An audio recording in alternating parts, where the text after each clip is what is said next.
My professor husband 39। कशिश ने जैसे ही उसे प्रतीक के बारे में बताया, शालिनी को उस पर बहुत गुस्सा आ रहा था और उसे ऐसे गुस्से में देखकर कशिश ने कहा, हाँ यार, सच में तूने सही कहा। शायद अब मुझे उसे अपनी और सर की शादी का सच बता देना चाहिए, नहीं तो वह गलत फहमी और उम्मीद में रहेगा और उसे लगेगा कि मैं बस उसे ऐसे ईगो में आकर रिजेक्ट कर रही हूँ, जबकि सच में मैंने कभी उसे उस नज़र से नहीं देखा। पहले भी वो मेरे लिए बस एक दोस्त था, इससे ज़्यादा कभी कुछ नहीं। और तुझे तो पता ही है। मैं शालिनी की बात का जवाब देते हुए कशिश बोली और उसके चेहरे पर मायूसी एकदम साफ नजर आ रही थी। एक ठंडी सांस छोड़ते हुए कशिश ने वापस से हेड डाउन कर लिया बेंच पर और शालिनी ने कशिश के सिर पर हाथ रखकर कहा, डोंट वरी यार, तुम टेंशन मत लो, मैं हूँ तुम्हारे साथ और तुम कहीं पर भी अकेले मत जाना। वो तुम्हें अकेले देखकर ही तुम्हारे पीछे आता है। मैं साथ रहूंगी तो उसकी हिम्मत नहीं होगी और अगर आया तो फिर मैं उसे अच्छे से सबक सिखाऊंगी। पता नहीं क्यों इन लड़कों को समझ नहीं आता। अगर कोई लड़की मना कर रही है तो उसकी फैसले की भी रिस्पेक्ट करनी चाहिए। नहीं, इन लोगों को तो बस इनकी फीलिंग ही इम्पोर्टेंट होती है। अरे कोई जबरदस्ती है क्या? तुम्हें प्यार है तो वो भी करे। शालिनी ने पहले तो बहुत ही शांति से कशिश को समझाना शुरू किया था, लेकिन आखिरी बात बोलते बोलते वो फिर से एकदम ही गुस्से में आ चुकी थी। तो कशिश सीधे होकर बैठ गई और उसने शालिनी को चुप रहने का इशारा करते हुए कहा, अरे अरे बस कर मेरी माँ, ऐसे अभी चिल्लाएगी तो यह प्रोफेसर हम दोनों को क्लास से बाहर निकाल देगी। इसीलिए चुप कर जा, क्लास बस खत्म ही होने वाली है। 10 मिनट में और तू भी थोड़ा पढ़ाई पर ध्यान दे ले। मेरा तो दिल नहीं लग रहा। मैं तुझसे नोट्स ले लूंगी, नहीं तो हम दोनों ही बातों में लगे रहेंगे तो दोनों का ये चैप्टर मिस हो जाएगा। कशिश ने शालिनी को समझाया, तब जाकर वह थोड़ी सी शांत हुई। उसने हाँ में अपना सिर हिलाया और फिर टीचर की तरफ ध्यान देने लगी। कुछ देर बाद लेक्चर खत्म हुआ और टीचर पहले ही क्लास से बाहर निकल कर चली गई।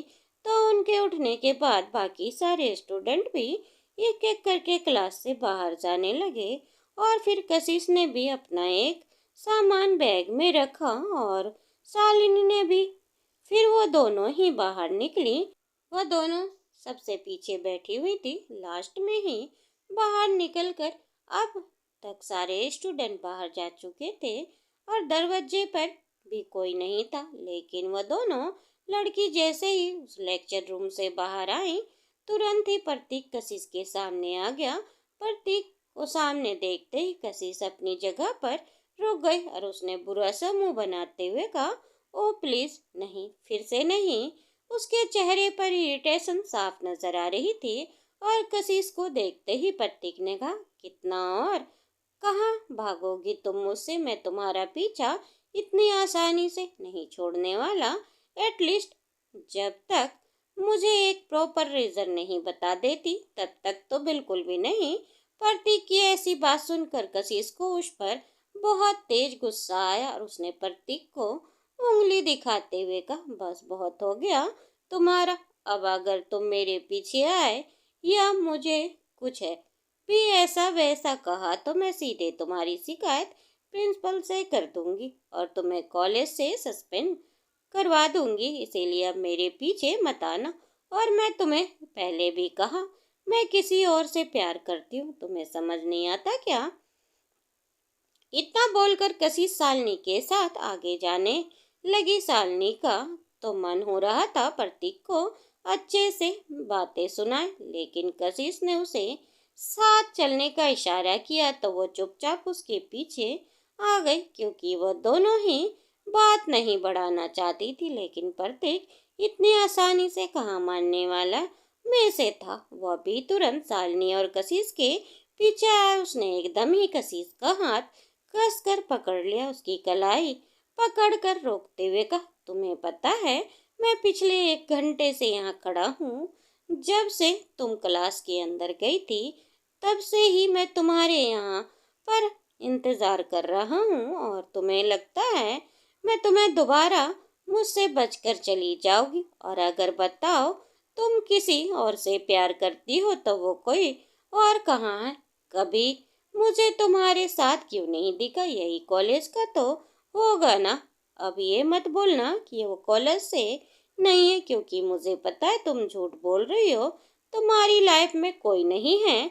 कशिश का हाथ पकड़कर प्रतीक ने इतना सब कुछ कहा तो कशिश तुरंत ही अपना हाथ छुड़ाने की कोशिश में लग गई। वह स्ट्रगल कर रही थी और तभी शालिनी ने उसे उंगली दिखाकर वार्निंग देते हुए कहा, प्रतीक तू उसका हाथ छोड़ अभी के अभी। अब तू हद पार कर रहा है। अगर तूने नहीं छोड़ा तो शालिनी की धमकी पर भी प्रतीक पर जरा सा असर नहीं पड़ा और उसने एकदम बेशर्मी से कहा, शालिनी अपना मुंह बंद रखो और मुझे तुमसे कोई लेना देना नहीं है। मैं कशिश से बात कर रहा हूँ। उसकी चमची बनना बंद करो। और तुम्हें कोई भी पसंद नहीं करता, इसीलिए तुम कशिश से जलती हो, क्योंकि मैं उसे इतना पसंद करता हूँ, तुम्हें नहीं। उसने जैसे ही ये कहा शालिनी का चेहरा एकदम ही उतर गया और वह थोड़ा सा पीछे हट गई। उसे प्रतीक की बातों का बुरा लगा था और कशिश ने उसका चेहरा देखते ही ये समझ गई और उसने आओ देखा ना ताओ तुरंत ही दूसरे हाथ से प्रतीक के चेहरे पर एक जोरदार तमाचा जड़ दिया। कशिश की आंखें गुस्से से एकदम लाल हो गई और एक झटके से उसने प्रतीक का हाथ अपने हाथों से छुड़ा लिया, क्योंकि प्रतीक थोड़ा सा सदमे में चला गया था और हाथ अपने गाल पर रखकर खड़ा था। इसी बीच उसकी पकड़ भी कशिश की कलाई पर ढीली हो गई थी। प्रतीक ने अपना हाथ छुड़ाते ही कशिश ने तुरंत ही शालिनी का हाथ पकड़ा और कहा, शालिनी नहीं, मुझे पता है ऐसा कुछ भी नहीं है और तुझे भी पता है हम दोनों अच्छे दोस्त हैं। तुझे इस गधे की बातों को लेकर इतना सोचने की जरूरत नहीं है। और तुम इतना बोलते हुए कशिश प्रतीक की तरफ उंगली दिखाई, जो कि अपने गालों पर हाथ रखकर अभी भी हैरानी से कशिश को देख रहा था। उसे शायद अब तक यकीन नहीं हो रहा था कि कशिश ने वहां कॉलेज के कॉरिडोर में ऐसे सबके सामने से थप्पड़ मार दिया और उन दोनों को इस ड्रामा की वजह से काफी भीड़ भी वहां पर इकट्ठी हो गई थी। कशिश ने तेज आवाज में चिल्लाते हुए कहा, हाउ डे यू, तुम्हारी हिम्मत कैसे हुई मेरे सामने ही मेरी फ्रेंड को इतना कुछ बोलने की? और तुम जैसे इंसान को तो मैं अपना दोस्त बनाकर ही गलती कर दी। इससे ज्यादा तो तुम कभी किसी चीज के लायक भी नहीं हो। शायद तुम हमारे दोस्त बनने के भी लायक नहीं थे, इसीलिए अब कभी हमारे रास्ते में आए तो देख लेना, बहुत बुरा होगा तुम्हारे लिए। दूर रहो हमसे। And this is my last warning. Pratik का चेहरा देखकर लग तो नहीं रहा था कि कशिश की वार्निंग का उस पर कुछ असर हो रहा है, लेकिन फिर भी वो थोड़ा शॉक में था। कशिश तेज आवाज में चिल्लाकर बोल रही थी तो वहां पर अब काफी सारे स्टूडेंट इकट्ठे हो गए थे। वह सब कुछ देखने के लिए कुछ नहीं था, अपने मोबाइल में रिकॉर्डिंग करना भी शुरू कर दिया था, क्योंकि उनके लिए वह सब एक इंटरेस्टिंग ड्रामा था। वह ऐसी वीडियो जो ज़रूर वायरल होगी।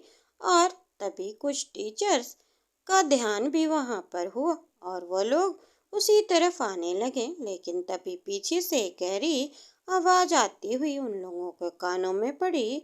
ये सब क्या चल रहा है यहाँ पर? कशिश उस आवाज़ को बहुत अच्छी तरह से पहचानती थी, क्योंकि वह किसी और की नहीं बल्कि विराज की आवाज़ थी।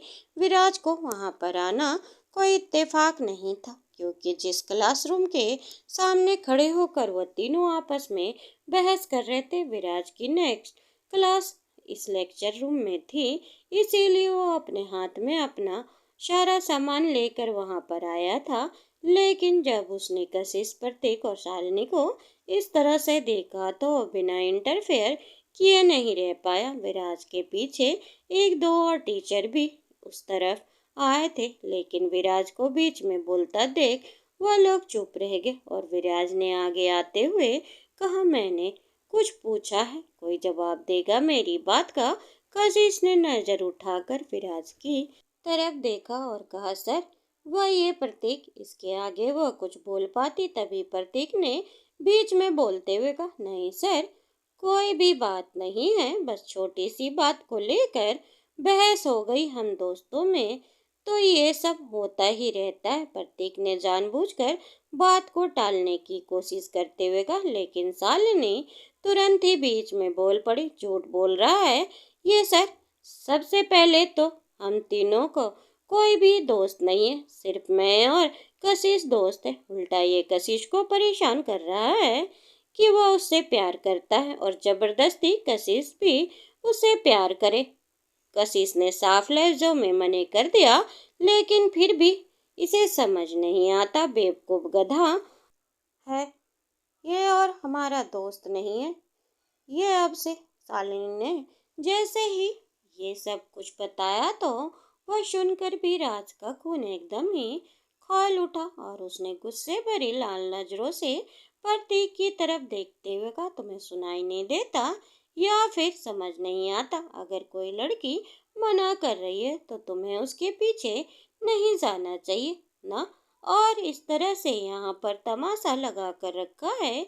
आज के बाद तुम मुझे कभी इन दोनों के साथ नजर नहीं आने चाहिए।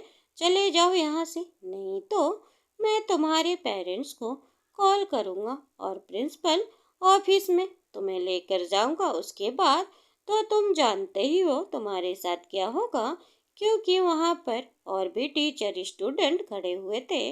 इसीलिए विराज ने किसी तरह अपने गुस्से को शांत करते हुए समझदारी से काम लिया। उसे लगा था प्रतीक उसकी इन बातों में थोड़ा घबरा जाएगा, लेकिन उल्टा प्रतीक आंखों में घबराहट तो क्या शर्म तक नजर नहीं आ रही थी और उसने एकदम से बेशर्म होते हुए कहा, सर प्लीज, मैं ऐसा कुछ भी गलत नहीं कर रहा था जो आप मुझे ऐसी धमकी दे रहे। अगर मैं किसी को पसंद करता हूँ तो जब तक उसे बताऊंगा, नहीं तो उसे कैसे पता चलेगा? और कशिश को मैं पिछले 3 सालों से प्यार। प्रतीक अपनी बात पूरी कर पाता उससे पहले विराज ने उसकी शर्ट का कॉलर एकदम कसकर पकड़ लिया और उसे अपने करीब करते हुए उसकी आंखों में देखकर गुस्से से कहा, कशिश का नाम भी मत लेना अपने मुंह से, नहीं तो मुझसे बुरा कोई नहीं होगा। सर छोड़िए मुझे, क्या कर रहे हैं आप? और आपको इतना फर्क पड़ रहा है कशिश? आपकी क्या लगती है, कहीं आप भी तो उसे पसंद? प्रतीक ने खुद को छुड़ाने की कोशिश करते हुए कहा, लेकिन विराज की हाइट उससे कहीं ज्यादा थी और वह उससे स्ट्रांग था, इसीलिए प्रतीक खुद को छुड़ा नहीं पाया। लेकिन वो अपनी बात पूरी कर पाता उससे पहले विराज ने एक जोरदार पंच उसके चेहरे पर जड़ दिया। उसे पीछे धकेलते हुए कहा, अपने हाथ में रहो और मुंह संभाल कर बात करो। कशिश मेरी वाइफ है और आज के बाद तुमने कभी उसके बारे में ऐसा कुछ बोला, उसके पीछे आए या उसकी तरफ नजर भी उठाकर देखा तो फिर कुछ और देखने के लायक नहीं बचोगे। तुम समझ गए ना? कशिश उसकी वाइफ है। विराज ने जैसे ही ये बात कही तो वहां मौजूद जितने भी लोगों ने ये सुना उन सब की आंखें हैरानी से बड़ी हो गई और मुंह खुला का खुला रह गया। प्रतीक का भी यही हाल था और विराज गुस्से में प्रतीक को और मारने जा रहा था, तभी कशिश बीच में आ गई। उसने मना करते हुए कहा, नहीं सर प्लीज रुक जाइए। इतना बोलते हुए कशिश ने विराज का हाथ पकड़ लिया तो विराज ने बहुत ही डिसअपॉइंटेड होते हुए कशिश की तरफ देखा और पूछा, सीरियसली कशिश तुम अभी भी इसे बचा रही हो? कशिश ने प्रतीक की तरफ हिकारत भरी एक नजर डाली और फिर बहुत ही प्यार भरी नजरों से विराज की तरफ देखते हुए कहा, नहीं मैं आपको बचा रही हूँ।